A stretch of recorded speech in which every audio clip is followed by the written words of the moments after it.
Hey everyone, welcome back to another episode of the Movie podcast. I'm Matthew, joined by my wonderful co-host and best friend. Callum. Great to see you, dude. Great to see you. So this is our third part in our PIXAR series. It actually is. It's went in pretty quick. We're at the halfway point already, mate. So I don't know. yeah, I feel like we've had to like swim through a lot of shit to get here. Uh, for sure, you know, man, you for know, sure. I'm just holding out hope for some of the later episodes because they contain some of my favorites. Oh yeah, big time, bro. Well, listen. Thanks for everyone who's liked, subscribed, commented, shared. We really appreciate that. Be sure to comment your thoughts on the films down below, and I'm just gonna pass on to Callum to tell you what films you're gonna be talking about today. So, as Matthew said, this is a continuation of our Pixar series, excluding the Toy Story franchise. So today we're going to be talking about Wall-E, Up, and Cars 2. I almost forgot there, but I'm sure we have some interesting and probably differing viewpoints on some of the films that we're speaking about today. So I'm really excited to get into it. Me too, mate. Me too. Because these films are sort of, I would say a few of them are quite, especially one of them I'd say is quite like hit or miss for some people, and yeah, it's gonna be interesting to talk about these ones because like this is sort of like I suppose like in the middle of like Pixar's generation of films, sort of the mid 2000s. So it's gonna be interesting, man. It's gonna be, or well, late 2000s rather. But I, yeah. I feel like I'm going to have some unpopular opinions. I can't wait, bro. Well, listen, what's the first film we're gonna be talking about then? The first one we're talking about today is Wall-E, Ooh. uh, a film that I'd probably seen only like once or twice before. What sort of part did it play in your childhood? Have you seen it many times? Yeah, man. So I have a lot of nostalgia for this film. I watched it when it came out, and I had great fun playing the video game on the Wii back in the day. So no, Sorry, I what just do you do in the video game? You're just a trash compactor? Like, is that the whole game? yeah. It's Sounds like a really it is shit okay. It is version of okay. There's Portal. something. What is it, mate? Sounds like a really shit version of Portal, where you're just like solving puzzles, but you're just Yeah, trash yeah, compacting. because yeah, like I don't remember all of it to be honest, but I remember playing that and then Avatar the game on the Wii, which is actually excellent. It was really good. But yeah, no, that this film holds a special place for me in my childhood, mate. So, but you say not too much for you? No, I've never liked it, and I've probably only seen it a few times. But I know that a lot of people seem to hold this film in quite high regard. Yeah, I was actually just reading a few articles before we came on here in the podcast, and this film's ranked in a lot of people's like top films of all time. Like, you know, I was reading an article in like Hollywood Reporter, and they had ranked it in the top 100 films of all time, which I didn't realize it was held up in that esteem, to be honest. Yeah, no, that's just baffling to me. Well, listen, I'm just happy to go by your notes, mate, because I'm really interested to hear your thoughts because I can sort of maybe identify where you're coming from. Like, I'm predicting you sort of maybe think the film's a bit dull. Incredibly so. Yeah, But seeming as there isn't much plot to this, maybe let's just get into some animation and character design. awesome. Uh, Obviously, like Wall-E is kind of unlike any other robot we've seen in films before, and I do have to really respect the design of the character. Like, how do you feel about him?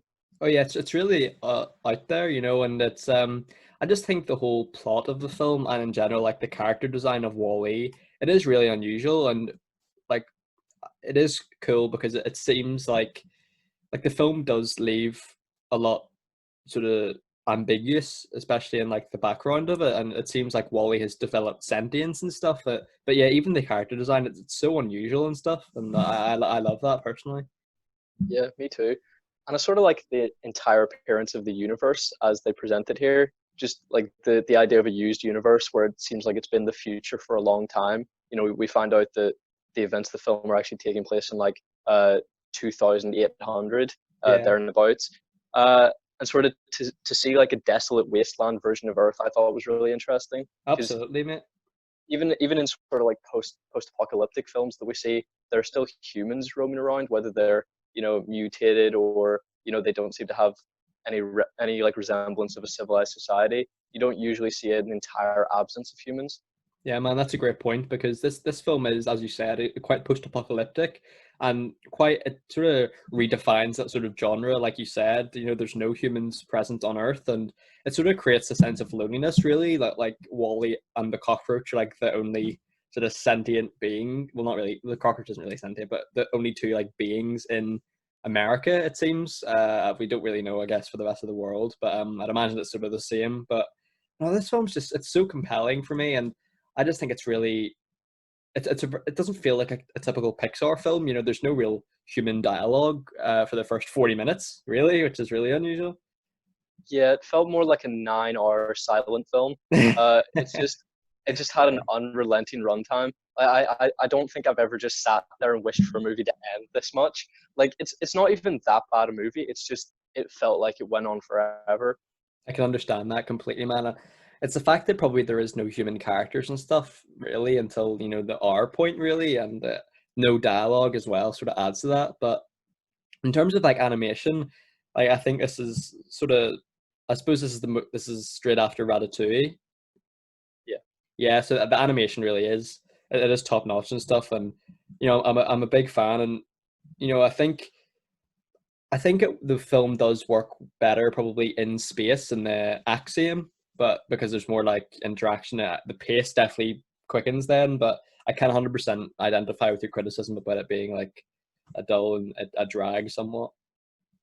What probably unnerved me most about the film was like the mix of live action Yeah, into the film, yeah, because I don't know why, I just find that really upsetting to look at, which is yeah. kind of why I'm concerned about the idea that they're considering uh, adding the previous Spider-Man but in live action into the Spider-Verse universe. Oh wow. See, that would be really jarring, I think, wouldn't it? And it definitely is jarring in this film. Yeah, I don't like that. I don't like it at all. I think I'd read an article, man, and it said about, is it Fred Willard who had recently passed away, and Yeah, he I think he's credited with like the only speaking live action role in Pixar film history, which is really interesting because like as we've said, the humans don't, there's no really human interaction until the first 40 minutes, and it is definitely unsettling. And I think that the score of the film, which is okay, it's okay, it's pretty unnoteworthy, I think, but at the opening, it is quite unsettling and jarring and stuff. So, and I suppose that's added to it with like the post-apocalyptic setting. So, yeah. So I would say the film is entirely without plot until there is sort of yeah, the pivot where Eve appears. completely. And my biggest wonder about that character is that they're obviously designed by humans with the intention of finding life. Mhm. So why does she have laser cannons, and why does she fire them at everything that moves? She's so aggressive, isn't she, man? She just shoots everything. Yeah, I mean they're looking for any sign of life, but I mean if there was a cat or a dog, they're dead. I know, man. And like, I don't know.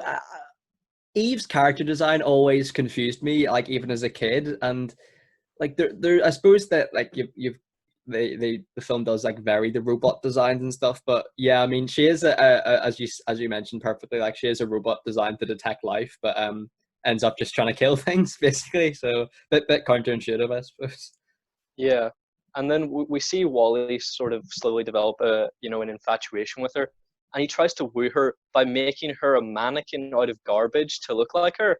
And I tell you from experience, that does not work. From experience. Yeah, But listen, man, like fair play to him. He's persistent. I'll give him that. What do you think about the Wally Eve relationship? Because I do think it is quite adorable, but there's some weird bits in there for sure. I have so like much less patience than you. Like anything that you find like sweet or adorable, I'm like that was utter trash. Uh, like I have to be honest, like the interaction where they're just like stuttering out each other's names for the first time, like it pissed me off to no end. Wally. But yeah, man, That like that that was good, but that is the moment where I started to be like, please let this end. brilliant, man. That's brilliant. And well, one thing you mentioned that unsettled you about the film, one thing that definitely unsettled me is the fact that I cannot comprehend how overweight humans can breed. Yes, see, I wrote this down because I assume that they're test tube babies. Like I assume that Yes. they're, Yeah. Yeah. you know, IVF, but I mean, I suppose we can't predict what sort of uh, technology exists in the future where they can True. make some sort of Good like point. Good point. incubation pods where procreation isn't even required. But I a sort of question I had off of the back of that, sort of in any post-apocalyptic film, we sort of see the idea of like, the few humans that still exist coming together to procreate so they can repopulate the earth. Mhm. Why would you want to repopulate a desolate wasteland? Like your child will never have a good life. Yeah, yeah, and completely, man. And I think that's sort of where like the ending of the film, it's a bit of a bittersweet one because, you know, I don't know how they're gonna survive on Earth, really. It's a bit of a waste. Like I don't think there's any hope for Earth at the end, really. I mean, yeah, it ends on like a bit of optimism where we sort of see the grass starting to grow again. Hmm. But I mean, that's not going to be livable for thousands of years. So those, like at least the generation that began to recolonize, they're never going to have a good quality Yeah, of life. yeah, that is so true, man. And like it is, I actually think it's quite interesting that, like, I suppose it is a running gag in the film that like cockroaches survive anything. But like I was I gonna did. say, like he literally ran over him with tank treads. I was like, what is And I think this? Eve blows him up at one point as well. Yeah. But no, he was my favorite character in the film. Not gonna lie, I like the relationship him and Wally develop. Okay. Like literally the only character that doesn't say anything. You're like, yeah, yeah. Yeah, love Really, him. really connected with him on an Really, emotional level. he spoke to me. Lovely. As you'd mentioned that, Wally, it's unclear whether Wally developed sentience or whether they were programmed with it. Like Mhm. I'm choosing to believe that they were programmed with it to make them more effective because like sort of he's able to like Wally sort of accidentally creates like an uprising at the end of the film where the robots kind of revolt. Mhm. So I assume they're all sentient, but why would you ever do that? All that's going to cause you is problems because Yeah, eventually they're going to question the purpose that you've programmed them with. absolutely, man. Like that's the issue with robots in general. And uh, what one thing I wanted to ask you was like, why do you think Wally was the only Wally to survive? Like, that's never really explained, I suppose, is it? Maybe he just developed sentience before any of them. I assume it's maybe just they have a lifespan, and those are all the ones that have been there over the 800-year period. So just eventually each model becomes obsolete, and he's the newest model. Yeah, Yeah, I don't know that there's anything suspicious to it. sure, that's a good point, man. And like, yeah, would you like? I know that like this is maybe jumping ahead too much, but like, do you think this movie has room for a sequel or anything? Because like, it sort of seems to be like you said about Wally's lifespan. Like, Yeah. he could just die at any moment. It seems. Yeah, whether there's room for it is an interesting question, but I'll tell you unequivocally, I don't want to see it. Yeah. No. Fair enough, bro. Fair enough. Like, We'd have to review it for the pod, we'd like absolutely, mate. to be fair, there's been some times where I was expecting a really shit time at the cinema and we had a great time, like Dora and the Lost City of Gold, Oh man, best that's film one of of my favorite 2019. kind of experiences. Also, Sonic the Hedgehog wasn't too bad. Yeah, but I sort of expected it to be kind of okay, and it was kind of okay. Yeah, So like fair enough. it, Yeah, it, yeah. pretty much met my expectations. But like I would say, in the history of film, no film has exceeded my expectations quite like Dora and the Lost City of Gold, Absolutely. and It's a that's hidden quite gem. possibly the dumbest sentence I've ever said. But I think I should watch that again, like, Oh, sometime. it's actually so good. I actually saw a post on the Planet Broadcasting group today, and someone had posted a review of Peanut Butter Falcon, and I thought of you because you love that film, right? Yeah, I saw the post. I didn't go in to read it, but yeah, it was probably like unironically the best film of last year. But I honestly would put Dora and the Lost City of Gold in the top three or the top five. Absolutely. It is a hidden gem of filmmaking for sure. I'd love to see a Yeah. sequel to that. Hopefully, when we get to uni, we can go to the cinema more often because Absolutely, man. we'll Absolutely. we'll just Especially be to chilling see, chilling out especially after. like even at like if hopefully like we can get to the QFT and stuff and see some hidden gems like Peanut Butter Falcon and stuff. That'd be fun. Oh yeah, I mean at the QFT that was where I first saw Jurassic Park, and it was probably uh I saw some really good films last year, especially Rocky old as films. well. Yes, I saw Rocky, Jurassic Park. Batman and Robin, Oh, uh, and Raising Arizona. So oh, Raising Arizona as well. I had Yeah, a pretty good film watching experience last year. yeah. I'd love to go to the KFT. It is underrated. It is underrated. 100%. Plus, there's a bar as Also, well. oh yeah, yeah, can't wait. Don't worry about like rushing ahead with the film because honestly, the plot is so minimal. I have almost nothing left to say. Yeah, actually, me too, man. I just one of my favorite scenes in the movie is actually like when the action sort of picks up a little bit, and like Wally is using like a fire extinguisher through space, and the cinematography of the film is excellent. Like it is strangely shot like a live action film, which I love, and as well like the film does sort of create so many different like side characters. You know, we see I can't remember the names of them, but like the two humans who like fall in love as well, and it does sort of John have and Mary. yeah, John and Mary, yeah, and the film does sort of have subtle romantic comedy undertones. It's probably the most rom com like Pixar film I would say, other than Up, actually. But Yeah. like, um, but no, I really love that, and especially when Wally sort of when Wally's memory is wiped and stuff, and he resets and he forgets Eve, that pulled on the heartstrings, man, completely. Uh, I'll be I'm honest. sensing Like, you disagree. well, like the only emotion this film managed to make me feel was boredom. Like Well, I can relate 100%. I can relate I that. don't think like I did not hate the film. I just hated most things about it. You know, I get that. No, I mean, no, 100%, man. the animation is exceptional, and the voice work, what little voice work there is great as always. But yeah, the plot was just too minimal for me, and Fair enough. I'm a dialogue guy. I You know, respect that. Yeah, I exactly. think if you don't have a good script, you don't have a good film. And I think Completely. when your dialogue is so when your script is so empty of dialogue, I don't really know how to enjoy it.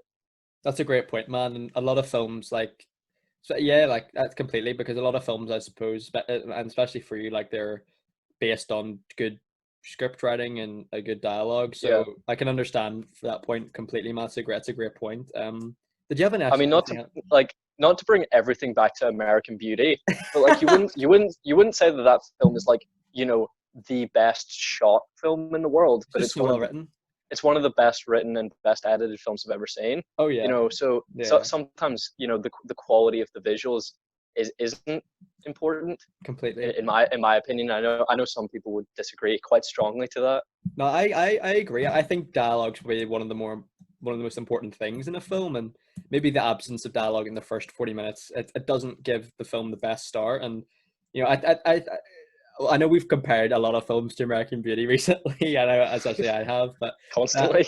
that's a great point, man. You've hit the nail on the head there, I think, because like as you said, the film's not the best. It's pretty average shot, pretty averagely shot, I would say, but it's just the script writing is just so stellar. It really helps the film. So, did you have anything else to say, dude? That's all that I had. No worries. Anything else from you? Nothing at all, mate. I just what would you give it out of 10, mate? I'm really intrigued to hear what you have to say. I have to respect the animation. I have to respect all the work that went into it. The music, as you said, it's not stellar, but it's as good as the more middling Pixar scores. Sure. Uh, the voice work is amazing as always. But yeah, something was missing for me emotionally, and I think to have emotion, you need dialogue. So I'm gonna give the film a 6. Fair enough, mate. I thought you had a lot of great points in there, man, and I agree with everything you've said. I think I think there is a lot of there's a lot of dullness in there, but for me that is counteracted by like the characters and stuff and the design. And I see. I have in my notes a 10, but your points have downgraded to a 9 for me. I think you had some really good Perfectly points. fair. Yeah, but no, it's a really interesting film, because if there is a sequel, I think it will be a lot. It's one of those sequels I think will be a lot different to the first film, so it'll be interesting. And I'm actually surprised it hadn't got a sequel, because I think it got like 560 million or something at the box office, which is quite a lot. So I'm surprised it hasn't been greenlit for a sequel. Yeah, I mean, maybe Pixar's still trying to build hype. I don't know. Maybe. Sometimes they do just come out of the woodwork and surprise us with a sequel announcement. So I mean, it may be underway. Yeah, man. Never I know. suppose they have been known to do that with Toy Story 4 and Incredibles 2 and stuff. So you never know, man. You never know. But did you want Two to head two on? mistakes. Yeah, I agree actually. Uh, did you want to head on to our second film then? Yes. So the second film that we're talking about today is Up. Yep. Uh, a film that this is probably the third or fourth time that I've seen it, and it's better than I remember. I actually did have more fun with it today. How did you feel with your watching experience today? Yeah, I'm a big fan of Up actually, and it's a really strange film in the sense that it's not a lot goes on in it really, but it's just and it doesn't feel like a Pixar film. Uh, but I don't know. This is one of those films. It's so I just love it so much. I have so much nostalgia for it. So I'm really interested to get into talking about it. Yeah, I mean, obviously, this is somewhat similar to Wall-E in that, it's not huge on dialogue either, but I think a dialogue, uh, a less dialogue plot, that doesn't make sense as a sentence. I We'll know move what you on. mean. I know what Uh, you mean. a plot with less dialogue, I think, can only work with humans. Like, I have no interest in watching robots silently roll around a desolate wasteland. Yeah, That's just of no interest to me. So whilst I still would prefer more dialogue in this film, the fact that it's humans does help, in my opinion. yeah. But do you think that's sort of more of like a relating point? Like you feel like you can relate to the human characters more, so you'd be more adhering to like a silent human interaction.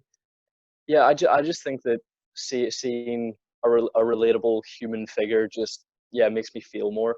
Fair enough, man. I respect that, and like I think that this what the film does really well is develop relationships between the characters. You know, Carl and Ellie's the opening alone is probably the most it's probably the most like famous scene in Pixar, at least one of them anyway. It's so heartbreaking and stuff, and it's not even that. Like I think the Carl and Russell relationship, the friendship that's built there is excellent as well, and um. I just like I'm interested to hear what your thoughts. Like, do you think this film is overrated or? I do think it's overrated, yeah, but I don't really see anyone praising the film beyond the first 10 minutes. I think Mm, people say, "Wow, that first 10 minutes is some of the best storytelling ever seen," and it is. And then they go, "So that makes it a great film." yeah, But I don't really see people, actually sharing their opinion on the rest of the film, which feels to live up to the genius of the first 10 minutes. I It's agree. I think it's a good film. Like I did have fun with it. Uh, but it just never lives up to the first 10 minutes. And I think if they were really doing it right, they would have just had that first 10 minutes be a short film, like a Yeah, hugely successful yeah, short film, man, that's a good idea. because I mean it just never gets to that same level, does it? No, it doesn't, man. You've hit the nail on the head there completely. And I think if the rest of the film was to the quality of the first 10 minutes, this would have been, one of the best films of the decade, really. And it probably already is to some people, but it would have affirmed that for sure. And like, there's a lot of thing. I think the film does waver slightly towards the end as well because it sort of becomes more of an action movie rather than about the characters and stuff. But that being said, I'm a huge fan of this film, especially the first 10 minutes. But I even think perhaps the first 10 minutes it is a little bit slightly overrated because for me it's not even the most emotional moment in this film. No, never mind Pixar for me. Yeah, no, I mean, we get to see that, they lived a largely long and happy life. So, I feel like Carl misses Ellie, but I still think he felt that his life was fulfilled. So I don't think it's sad in the same way that people think it is, Yeah, man, and because they lived their life together, and it was great to see. completely, mate. And I just love how Carl and Ellie like embrace their inner child and their mutual love Their for spirit of adventure. exactly. Oh man, completely. The heartstrings, and they embrace their inner child and their mutual love for Charles Muntz and Paradise Falls. I love that, and uh, I don't know, like Carl does sort of remind me of my granddad a little bit, so maybe that's what it is. Have you ever like dressed him up for Halloween? Because I think that's a good costume. I think. I don't know. He doesn't look exactly like him, but he looks a little bit similar. I think my dad could be a young Carl. A young Carl, yeah. I could see that. I could see that. The part where he's like selling balloons and shit. That's my dad. Hmm. I'd imagine your dad would be a great salesman. I think he's just so much charisma, so I think he'd be good at that. I agree.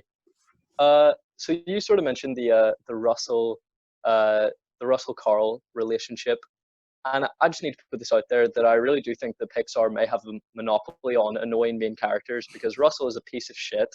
No, why? I love Russell. Well, I mean, he trespasses on property. He can't do anything right. You know, he fails spectacularly at everything, and I don't know, like maybe it's just that I know when I'm not welcome, but I mean, Carl never exactly seemed happy to see him. Yeah, I suppose. Do you feel like Russell is the mater of this film? That is where I was going with it. Yeah, One thing I didn't really pick up on until I rewatched this yesterday was like Russell's family life and stuff because I think Carl thinks that he's a happy home life, but then it seems like his parents are either divorced or something. Is that has occurred? yeah, it does seem as though his dad is sort of uh, neglectful, and that he doesn't really show up for anything, and he's maybe his attention is with his like the new stepmom. Hmm. Uh, but yeah, I sort of remembered, like I remembered the end where Carl is the one that's there to support him. But Hmm. yeah, I didn't really see sort of the darker levels of uh, you know of Russell sort of feeling left behind. Absolutely, man. Um, I was just looking today, like the voice actor who voiced Russell is now 20, which is just crazy to think about because like this film came out in 2009. Like it feels like it was yesterday for me. Really, Yeah. I also did some research on the voice actors, and I was trying to figure out where I knew the voice of Carl from, and he is J. Jonah Jameson from Spider-Man the animated series. No, is he? No, he's not. Yeah, because I was like, where did I know that voice from? And I thought it would be like a well-known actor whose, voice I just didn't connect with. And then I looked it up, and it was J. Jonah Jameson, and I Man, was so that guy I must was be so in his angry with myself. 90s at least. Oh, he must be so old. Yeah, I actually didn't know.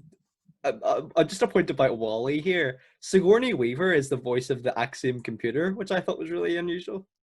yeah. I didn't really pick up on that until I'd seen the cast list, Hmm. uh, and then I started to hear it. Yeah, and also Christopher uh Plummer, is it? I think he voices Yeah, Charles Muntz, which Charles is Muntz. yeah, Yeah, that's yeah. cool as well. I'm actually I am surprised. Oh, one. go ahead, mate. Oh no, you go ahead. No, honestly, my point was nothing actually. You go ahead. Okay, okay.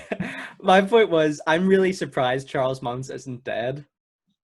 Yeah, no, I was so shocked because I was like, oh well, Carl's like 85, so Charles must be like 110. So I looked Yeah. I looked this up, and apparently Carl is only 78 and Charles is 92, which like come on, That wasn't like like oh what? No. like they're saying that in the very opening scene where he's like at the cinema seeing the Charles Mhm. Muntz documentary, apparently Carl was 9 years old and Charles was uh like 23 or 24. But like he looks fucking old. Like He that looks that like dude, 40 like or he 50. has brown hair, but he's fucking old. Like he is 40. Absolutely. I thought it was gonna turn out like Charles Muntz is like a robot or something. Like he peels off his face and it's not Charles Muntz or something. I would But agree. they're absolutely chatting shit if they say that Carl is 78. Like that I man know. is old. He is old. Yeah. Yes. And I'm wondering how such an old man who, like, someone destroys his property, and he just defends himself, and then he's, treated as a criminal. I just don't understand how that can happen. And I I mean, know. maybe that is. I thought in America that would be less likely to happen because you have so many self-defense laws and laws to Yeah, allow the defense of your property. that's a great So point. I, I was surprised to see that. That's a And great point, man. Go ahead, man. I just don't understand how they have the right to say, okay, well, you're going to be hit with a fine, which also means you have to move out and go into an old people's home. Yeah. Like, what right do they have to that? Like, if he's Yeah. paid for his house, how do they have the right to take it away, to try and take it away from him? I know. I know. And like, see, for me, like, it's always as I didn't want the guy to like but like, doesn't doesn't Carl like hit the guy with like a tennis ball on the end of a cane, and there's like a gash of blood. Yeah, he just like caved his dome in. I don't know. Maybe it's the fact that he's 78. He was just like, he's not a man in his 80s, so like Yeah, he still has a violent swing. yeah. Also, 78 is quite young to go in an elderly people's home, isn't it? Yeah, I mean, I suppose if you were in your 70s and had, dementia Yeah. or Alzheimer's, it would be perfectly understandable because you need the help. But it just seems that people are pushing him to go there to get him out of the way so that they can destroy his house. And I Yeah. don't understand how that's legal in any manner. They're the real villains of the movie. Like, besides Carl is like the fittest 78-year-old ever. Yeah. I mean, I had down that like Charles is pretty spry. Like he's sort of like running around that blimp, you know, and doing Charles like is pretty flips and shit. spry. Yeah, man. And like But yeah, as always, corporate greed is the real villain. yeah. And like something about Charles Muntz, like what a name, but also like he's just such an asshole. Charles Muntz. Why is he Carl's hero? Like, isn't it well known that he's like a national fraud, isn't it? Well, I mean, he was, people claimed that he was a fraud, but it turns out that the beast that he was chasing the entire time was real Hmm. because it was, the whatever animal Kevin is. But I mean, I, yeah, I don't I know. kind of get you, but I guess just children are more willing to believe Yeah, true. stuff that people tell them is not true. So I mean, I guess really Carl is the smartest one in the film Yeah, because him and Ellie were the ones that didn't deny, you know, yeah, that didn't deny Charles Manson. They were right. yeah, completely, man. Like, also, like on when like Carl hits that guy. Like, did you notice like the weird like Men in Black style agents that were on the building site or something? Yeah, I guess they were like defending the project manager, but I just don't understand why there's like that level of like corporate espionage. Like Yeah. Oh man, but like just the balloon house is just marvelous, isn't it? It doesn't make sense, but yeah, it's marvelous. I love it. that is one visual in Pixar films that I just don't think I'll forget. I think if they had gone with something duller, like if all the balloons were one color, it just wouldn't have resonated with audiences. Hmm. But just seeing the multicolored balloons is just an incredible visual. Absolutely, man. Couldn't agree more. That's a great point. So Carl obviously ascends in the balloon house with the intention of going to Paradise Falls, but he lands in Paradise Falls and is surprised that it's not a city. It's like he thought that a South American place called a South American. I don't know whether it's like a country or an island in this universe, uh, but a place in South America called Paradise Falls beside a waterfall. He was like, "Oh yeah, city 5 minutes walk away." I'm like, "What the fuck are you on about?" Yeah, but like Carl, he's definitely a genius. I will give him that. That takes real ingenuity to craft that balloon house. But yeah, I mean, I don't know how does he think he's going to survive in South America in the jungle? I think it was literally because he was dumb enough to believe that there would be like a city around him. I think he thought he was gonna park his house beside a waterfall, and then it'd be like a 2 minute, A dander into the city Tesco up the center. street or Yeah, something.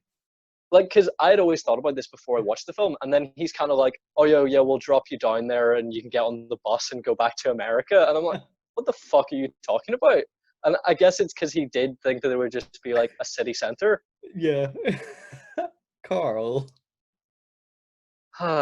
Maybe he does need to be in the home. Maybe. Where's that? Like, isn't there like that llamas with hats? Like Carl, that's a thing, isn't it? Oh, don't reference it. Yes, you're right. Uh, I I didn't like even for a moment when they tried to pretend that Carl Muntz wasn't the villain.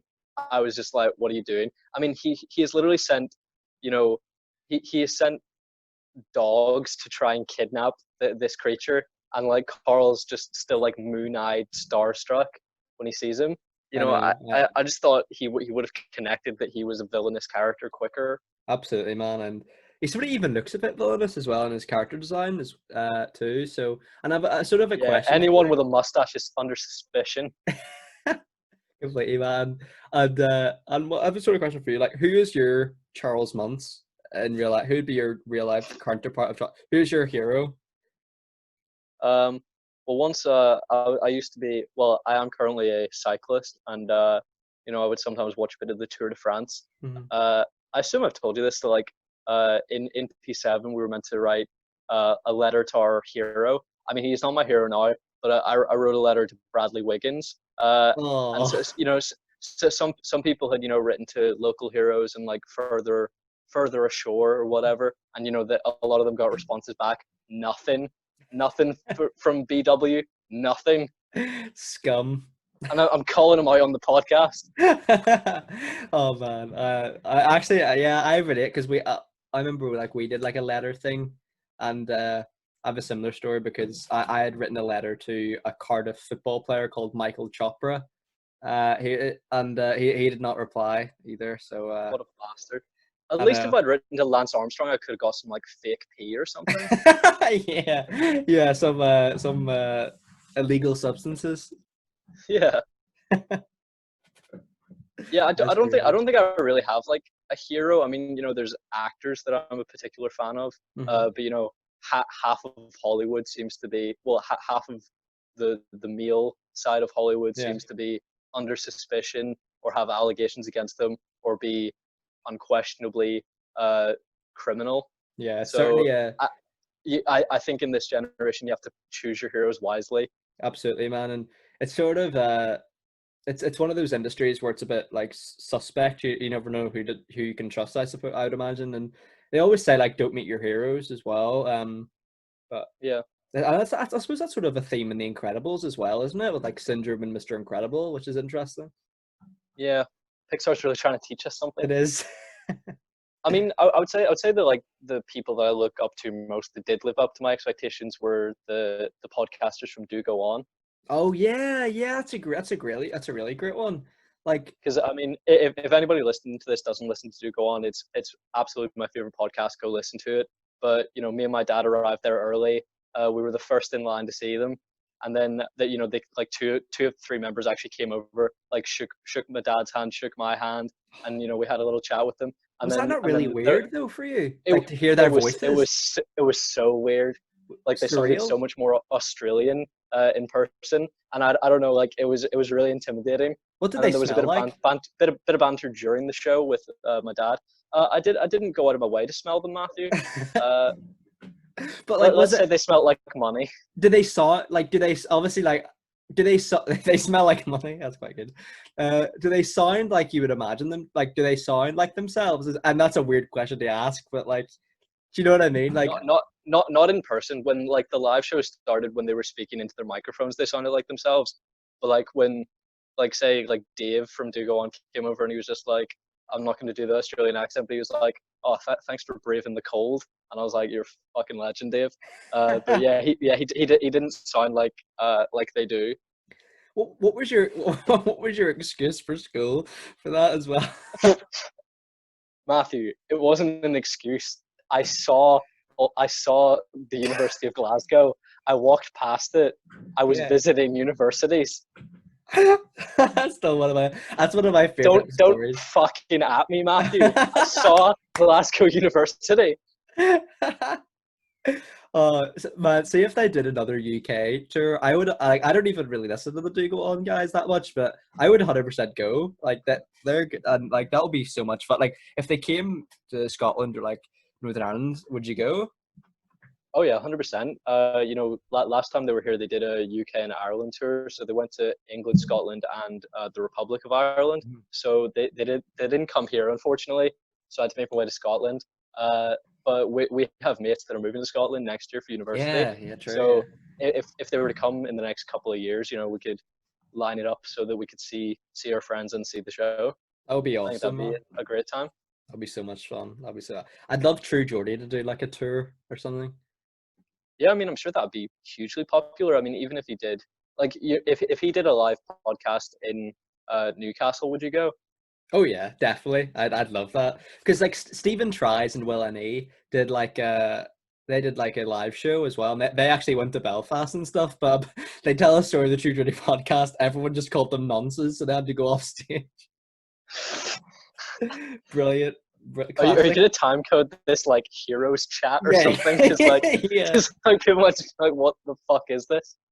yeah. But anyway, back to up. Back to Up, I guess, a much less interesting discussion. Let's be honest. Uh, But see, so see Doug. He is an absolute delight. oh, I fully agree. Yeah, I'd say he's one of the most expressive animals that Pixar has managed to create. Aside from the characters in Finding Nemo, he was probably the character I closely connected with. And I mean, he doesn't even have like particularly, widespread dialogue. It's just he was a really engaging and humorous character. I just love when he like shouts squirrel and stuff. That is just I love that so much. Adorable. Yes, so I adorable. do have to be honest. There were so many points where I just checked out of this film entirely because I was sort of, I mean, obviously, like we just rewatched the films that we've seen before so that we can make more in-depth notes.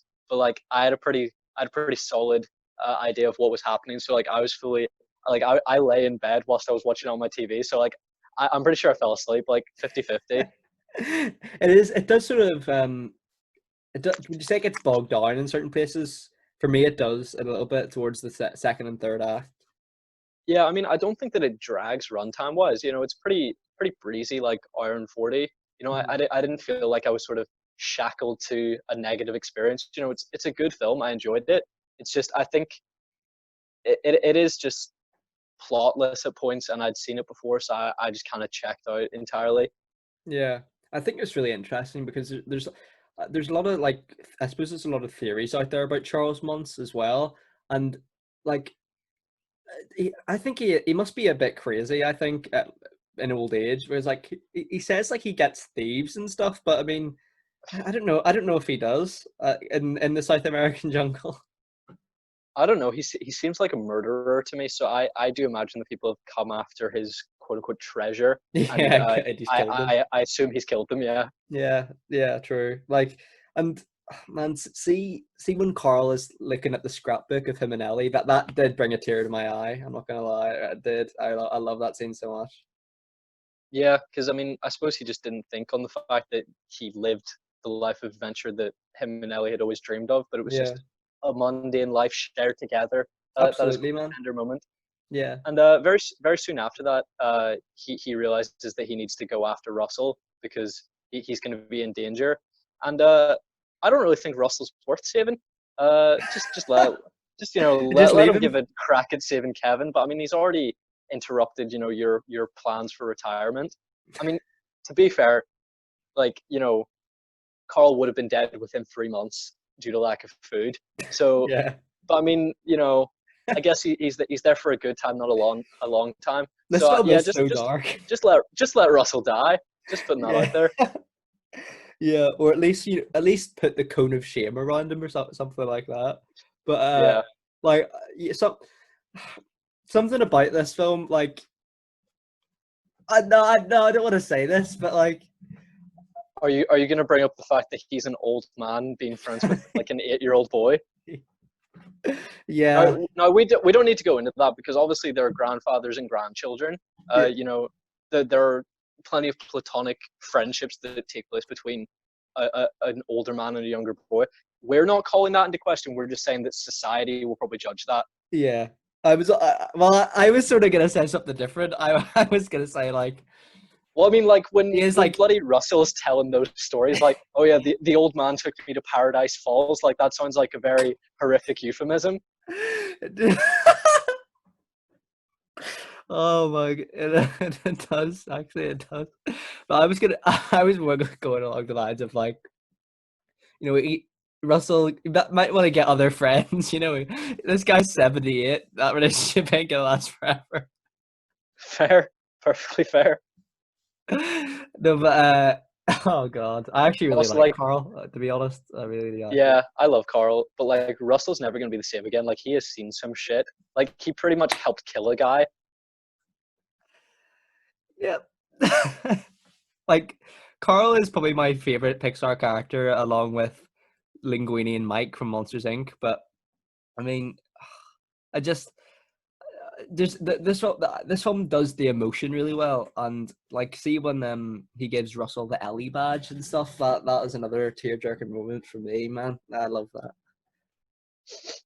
It is an emotional movie. It really is. Unlike any other Pixar film, like sort of a lot of them, utilize flashbacks to make you feel something. They sort of like milk your emotions dry by playing like a sad song over like a sad, effect over the scene. Yeah, But I don't really think past like the first 10 minutes of the film, they don't really need to manipulate you to make you feel emotional, which completely. I respect. I respect more than any other Pixar film that it managed to make me feel something without it feeling like a manipulation. Man, that's a fantastic point, completely. And I think the film does mix the humor and emotion really well. And maybe that's because it sets it up so well in the first 10 minutes. But I mean, yeah, I just think the film, just the character relationships and friendships developed is just it's so good for Pixar. It really is. Yeah. Did you have any further points, or did you want to jump into ratings? Um, no, just the last thing I wanted to mention was I love that Carl is the one that goes to Russell's ceremony, and it seems like is that his mum or is that Phyllis who goes to the ceremony as well with the dog? I didn't see any woman. That was probably a moment that I was half checked out. Like I saw Carl come and give him the badge, but aside from that, I didn't see anything beyond that. Maybe I'm looking too much into it anyway, but now I'm happy to go into ratings, mate. What would you give it out of 10? I mean, talking this through, it's made me feel better about it. Yeah, I do think it's a better film than I first recognized. So it certainly has improved with watching it a few times, and sort of we talk a lot about like looking back on kids' films with an adult perspective, and Sure, you obviously you understand all the jokes, you understand the more mature themes, and I completely. think this film is dark. This film is subtly dark. Obviously, you get quite explicitly that his wife has died, but you don't get sort of the corporate bureaucracy. You don't get the idea of murder, and sort of the repercussions that will have in the future. So yeah, I really liked looking back on this today, and I think I'm going to give it an 8. Mate, I thought your points were so insightful there that they were great, and I really relate to that because like this film does have really adult themes in there as well, and I think it's a film that could work for both. It works for both children and adults alike, and I think it would work as live action as well, you know. And I don't know. I think this is a really special film for me, and for that, I'd probably give it a 10. I honestly love it so much. It's not perfect by any means, but I really appreciate it. It's really great filmmaking, I think. Lovely. So do you want to move on to Cars 2, the Absolutely. hotly No, anticipated sequel to Cars? no, this is interesting because I'm really interested. We sort of mentioned this in the last podcast about how I thought this film could be quite hit or miss for you. I thought you might Yeah, prefer it more than the first Cars because it was so different, but also you probably could hate it. yeah. What's your I verdict, man? I have something to say. My name is Callum, and I enjoyed Cars 2. You enjoyed it? I really liked it. I hate myself. That's really interesting. Was it because it's so different totally from the first one? I think it made her a more sympathetic character, and I thought it was going to be like schmaltzy bullshit. Like I really thought I would hate their attempt to like make me sympathize with this, you know, really annoying character. But it worked for me honestly, and Fair enough. it made me it gave me a different perspective on Mater, at least in this film. If I ever have to watch Cars again, he's still going to be the same annoyance. But at least in this film, and I hope moving forward when we have to review Cars 3, I hope he's an improved character. And I thought it balanced the characters that I didn't really enjoy, but with a really intriguing plot. I think, yeah, I agree, man, because uh, for me, Mater is the letdown of this film again, and he's not a perfect character by any means, but I think the spy theme it works really well, strangely. And the only thing I was a little disappointed with was the lack of Lightning McQueen, personally, because I actually like that character. But Yeah, I can relate to what you're saying, yeah, for sure. yeah, I agree with you because I sort of went in thinking, yeah, the spy premise is quite interesting. If only they had replaced like the role of Mater just with Lightning McQueen. But then I suppose sort of the whole theme of friendship throughout the film then loses its meaning because then you have to sort of contrive a whole new plot. But I like the way it is, honestly. Fair enough, man. And one thing I wanted to point out about the film, or my viewing of the film, was like the names of certain characters in this film were really like subtly raunchy. Finn McMissile sounds really strange, and also like Sally Shiftwell. Oh, sorry, Holly Shiftwell. Like those are weird names for cars, right? For spies. Yeah, I assume they're like taking the piss out of like the Bond girls, because Yeah, you would have like Pussy Galore and like Christmas, like Doctor Christmas, whatever. Like they're all garbage. So I mean, yeah, yeah. I think this was hopefully an intentional parody of that. I think so. Michael Caine's voice is unparalleled, man. I actually think he's great in this. I honestly have no idea how they got Michael Caine to do this. I know, man, and yeah, like this film is so it's such a departure from the original Cars. Like I can see how it does Thankfully, work. Yeah, yeah, and like the animation's fantastic. You know, especially the water effects at the start of the film as well, and even the action scenes are fantastic. Like they're actually quite intense. yeah, I would say probably the best scene of the movie is actually the opening. It's sort of like it opens on a really great moment. Sort of the Finn McMissile chase sequence. Absolutely. Which sort of it sort of blew me away because I was expecting this to be like a 0 out of 10. Like I was expecting like total shit. And then when it opened with that, I was like, okay, maybe it's gonna get a lot worse when Mater appears. And then there's a line in the film uh, when the professor says, "Who's gonna stop us now?" And then it just cuts to Mater, and I nearly threw up. I Yeah. was like, please don't do this to me. And then I was wildly surprised with the rest Yeah. of the film. That's great. I'm glad to hear that, man, because the professor, he does kind of remind me of Arnim Zola a bit. I don't know if that was intentional. Yeah, but I sort of thought that this was sort of a different interpretation of a professor, because you sort of see usually a professor working on something and then they're sort of abducted by the bad guy and forced into doing their evil bidding. Mhm, Sort of even with Arnim Zola, like he didn't seem to actually want to do all the things he was doing, mhm. but this seemed like a fully villainous scientist, which I thought was unusual. Yeah, and it sort of subverts that with the villain twist by the end as well. Like, turns out he's not like the big bad of the film, which was cool. And Twist yeah, is like generous, Matthew. what is it? Twist is generous. Twist is generous, yeah. But like I don't know. I think the racing scenes in the film, while they are minimal, they are very good as well, and that's what the film does very well. Sorry, that was an appearance from my brother. You're okay. I Good. apologize. No, no worries. Uh, yes. I don't know what you said for the last 30 seconds or so, because I don't know if you saw. My brother tried to enter my room and I just gave him the middle finger. I, I just saw you go like, Yeah. but no, I think the racing scenes, while they are like minimal, they they work they do work quite well. You know that's what these films do work do very well and effectively. But the only thing is like calling out a world. I think calling the all in all race the World Grand Prix is very generous, given that there's only 3 races, which is the shittest Grand Prix ever. I mean, I suppose because it's covering 3 continents. Wait, Wait, does it yeah, does it cover 3 continents? two It's continents. oh, because it's Japan, then Italy, then England, right? Yeah, Okay. Yeah, 2 continents. Yeah, I wouldn't say so. Maybe if it was like one race in each continent, that'd be yeah, a World Grand Prix. true. But yeah, that is generous. I hadn't even thought of that. Uh, yeah, I don't really. Obviously, the whole point of the film is that, uh, it's the friendship between Lightning and Mater that sort of it goes beyond just a petty fight between the Sure. two of them. Yeah. But do you really see why Lightning was embarrassed by Mater? I don't think he should have been embarrassed. I can maybe understand why Mater was putting him off during the race, but maybe not embarrassed. Yeah.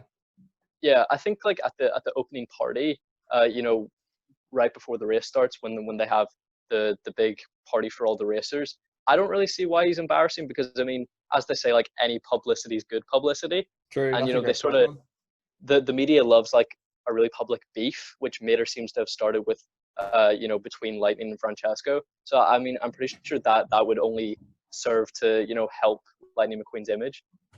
Yes. Sorry, my mum had just appeared in. I just gave her a subtle nod. I don't know if he caught that. I did. But no, like I think completely, man, and I actually think the Francesco McQueen dynamic is really refreshing because you never really see McQueen have like a big rival in the first film, so it's great to see this. And like obviously, like because Francesco actually probably would beat McQueen as well in a race because it's an F1 car, so I thought that was interesting. Yeah. Um, like in the moment where they think that Mater has essentially pissed himself, I don't really see why that's a moment for Lightning to be embarrassed. Like I feel like we should feel bad for Mater. Yeah. Like not even as the audience, like, oh, we feel bad because he's embarrassed. I think people would just be like, oh, like, are you okay? But no one Yeah. really seems to have that reaction. Yeah, it was an odd one. And did you pick up on the fact that at the start of the film, Mater says like he never leaks oil, but then in this that he and then he does. Like, did you pick up on that?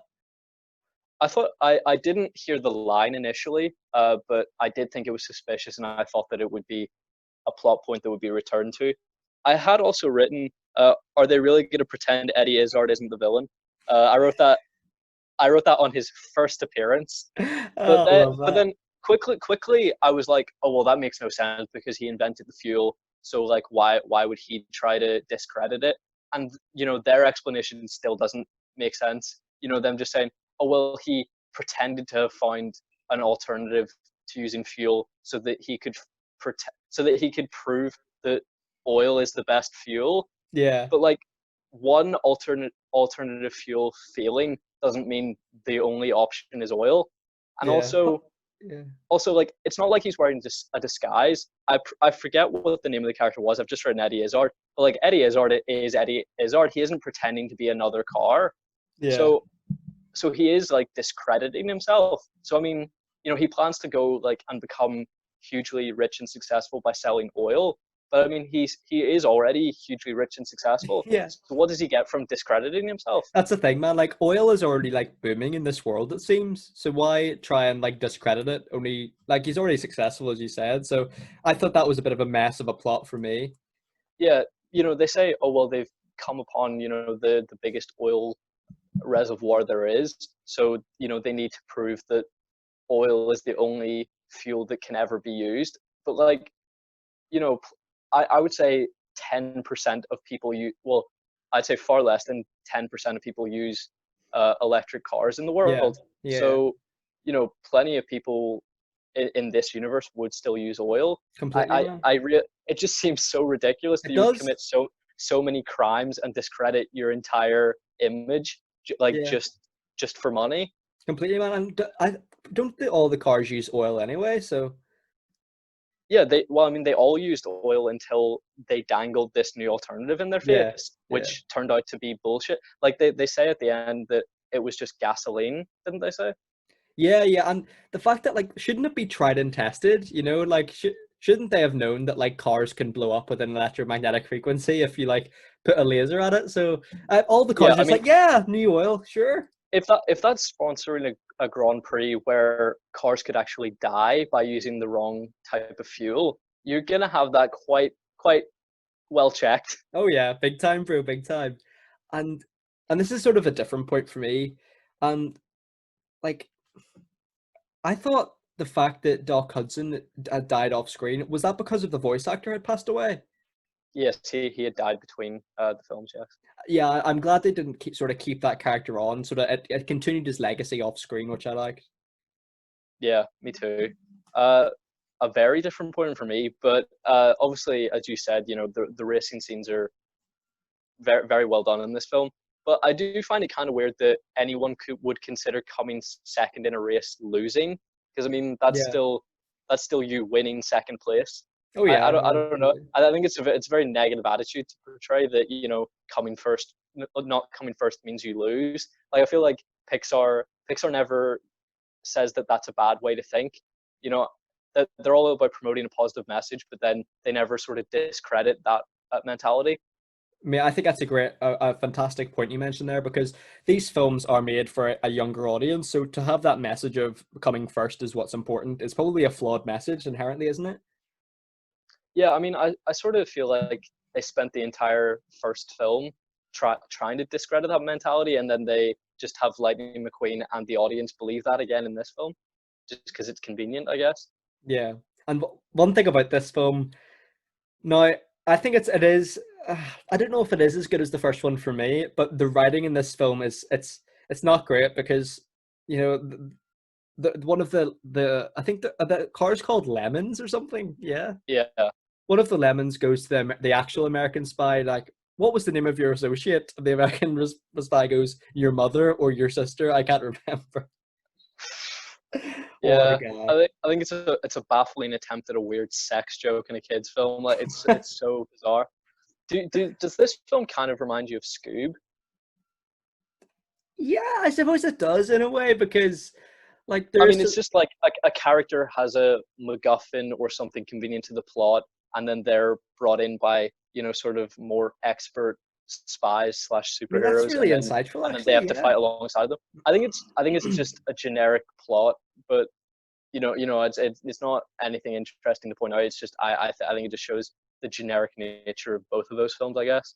But I didn't actually mind the villain plot until the reveal, because then I was like, oh well, that's completely unraveled. yeah, If it was just this different, like whenever I was watching Disney Plus, the they credited the character as Lemon Kingpin, which I found hilarious.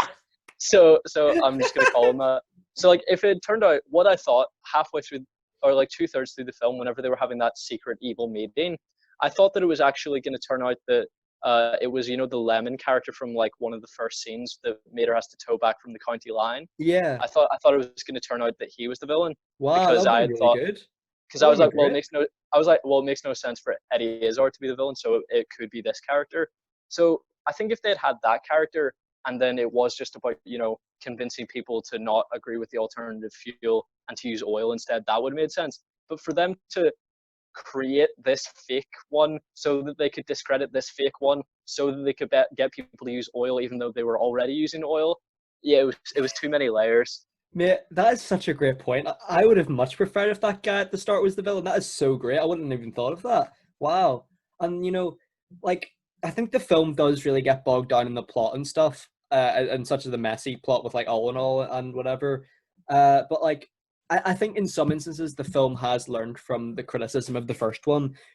Maybe a lot of people thought it got bogged down in the second act at Radiator Springs, so they incorporated more action, and I suppose that's inherently what that comes with the spy genre as well, and like, and they've clearly upped the budget as well to get voice actors like John Turturro as well as Francesco, as which is really interesting. Now, obviously, we've mentioned Michael Caine, so um, but yeah, man, I actually I don't have any other points really. I'm just happy to go by anything you have, mate.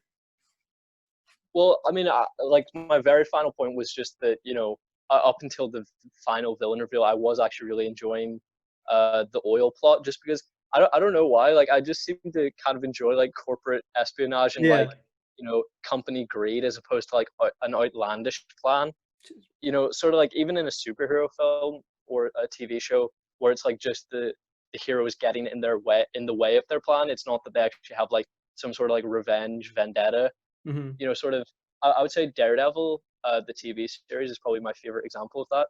Just where absolutely, it's bro. a guy trying to make money from several different villainous enterprises, and the hero just happens to get in his way. Do you think that's I like don't know. That's probably just my favorite kind of villain. Do you think that's like a realism thing for you? Like you prefer corporate espionage because it probably does happen in real life, you know?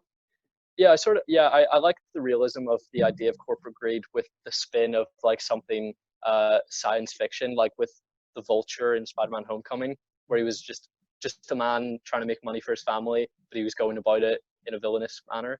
Yeah.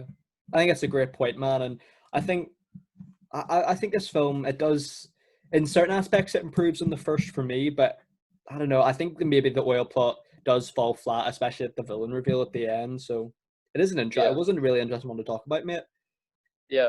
One thing I had that actually links to Wall-E that I forgot to mention is that I think the universe presented in Wall-E provides even further evidence of the Cars theory, Okay. which because all right, like picture this, obviously, uh, human society as we knew it is gone, as we see in Wall-E. Sure. It's a desolate wasteland. Then they start to regrow grass, but then I'm saying that with with the people that were in the floating chairs, obviously they said that their bone density is gone because of the gravitational, the microgravity in space. So Sure. what if they became like the theorized like fleshy blobs Cars, yeah. that are within the car caskets, That's a or great the point car as well, parts? man. You're on fire today, actually, because like that would work, man. That would work. I mean, I assume that is the theory as it has been presented by others, but like that's just that was my immediate thought when I was watching Wally. That if they just de-evolved, marginally more, they would need a protective armor like Mm. a car Yeah, or a yeah. plane Or or a yeah. I forgot. Is yeah, or a Planes a boat. Pixar film or yeah? No, I looked it up. I think it's either just I think it's a Disney tune. Is it an actual film or is it like a short film? There are two films. Because I was doing further research because I wanted to talk to you about this, but after we finished our Cars series, I kind of wanted to continue the Disney trend. Sure. So I kind of wanted to still do alternative Disney episodes. So I was hoping we could do the Walt Disney Animation Studios films, which is kind of Absolutely. like starting with Snow White and finishing with Frozen 2. And then there's Disney Toon, which is like all the direct to DVD sequels and stuff. And I think Yeah. that includes Planes. And there were actually two of them. There was Planes, and then there was Planes Fire and Rescue. Okay. Both of which sound shit. Yeah. Like I am not looking forward to watching that kind of shit, but I think it would be really fun to talk about. Absolutely, mate. I'd love to do that. Like that would be, when was Snow White? Was that like 60s or when was that? Oh, it was the 40s. 40? Man, that would be so much fun because that's a lot of that's a big era as well. And that would be good to check off like someone on the bucket list as well, Yeah, like that would be fun, man. I'd love that. because they're 58 from Disney, like Walt Disney Animation Studios, and once you see like Snow White and then like Sleeping Beauty, there's like a list of like six that I've never even heard of. Like there's one called like the three Calabera like Caballeros or something, and then Wow. there's I don't know. I kind of weird. It kind of weirdly escaped my mind that obviously most Disney films are musicals, but Yeah. it's just Yeah, because actually, I've yeah. only really the only Disney films I've actually watched really are the exceptionally recent ones, and sort of they're half musicals or there's no music in them like Big Hero 6 and stuff. Yeah. So like I kind of forget that like when it goes back to its roots of like Fantasia and stuff, like those are just straight up musicals. It sort of seems like there's a lot of films that Disney have made, especially in like the 70s and the 60s, have sort of went under the radar a little bit. Oh, hugely, yeah. Like So that'll I be would fun say to cover them. I haven't even seen like the big tentpole ones. Like I haven't seen like The Lion King or Mulan or anything like that. Hmm. Yeah, man, and I haven't seen Mulan actually, and I haven't watched The Lion King in years, so that would be so much fun to like check a lot of them off the bucket list, so to speak. I have like crunched the numbers though. Uh, like for us to cover the entirety of like the Disney animation and the Disney tunes, it would take something like if we were doing 3 episodes a week, and then like it was every other episode, it would take something like 4 months, 4 or 5 months to Well, cover that'll be a all those massive films. arc. That will be so much fun. Oh, like, are you up for that? Oh yeah, like if you're up for it, Okay. mate, I'm up for it. Oh, huge. And I think because they're shorter than a normal film and also shorter than even like a Pixar film. I Mhm. think that we could do like probably four an episode. Yeah, really crank them out. That'll be class. That'll be great. Cool. So back to Cars 2. Like the cars. I've covered everything I wanted to say. So Likewise, mate. you said you've covered everything. So I'd love to hear your rating. So I think for me, I think the action scenes in this film are fantastic, and the score, which I don't think we've mentioned, is really great. It's really good. Uh, but it misses the mark for a classic Cars film for me. I'd probably give it a 6 out of Shit. 10. Still good, still serviceable, but I prefer the first one and the third one. Really? So you think that Cars 2 is the worst of the trilogy? Yeah, I actually rewatched Cars 3 today as well, and I don't know, man. It might be better than the first, as well. I really like Cars 3, but I'm interested to I hear mean, what you think. I'm hoping that I Oh enjoy yeah. Cars 3. Uh, so yeah, I thought it was really fun to inject this film that I thought was kind of genreless in the first film. It was entirely bland. The characters were a bit boring. Imbuing this with an entirely new genre and Yeah. sort of even it's sort of like parodies other spy films, which I find interesting for a Pixar film because they're usually not like that. Other than The Incredibles, they don't really seem to parody other genres. So I thought it was a really interesting choice, and I thought the villain plot until the final moments of the reveal was really interesting. So I have great respect for this film, and I am baffled that I enjoyed it. So I think I'm gonna give it a 7.5. That's good, mate. I'm so surprised. I'm so glad you liked it because I thought it could be hit or miss with this one. So I thought your thoughts were great, man. Really, and I suppose that leads us on now to talking about our next films in the Pixar series that we're going to be talking about next week. Yes. So coming up soon, we'll be talking about Brave, Monsters University, and Inside Out. How many of those films have you had the pleasure of watching? Two, Brave and Monsters University. Haven't seen Inside Out yet. Same for me. Inside Out is one that I've been avidly looking forward to watching, but I was saving it for a special occasion, which Oh is of man, course the Movie of Miss course. podcast. So I've heard a lot of good things about it.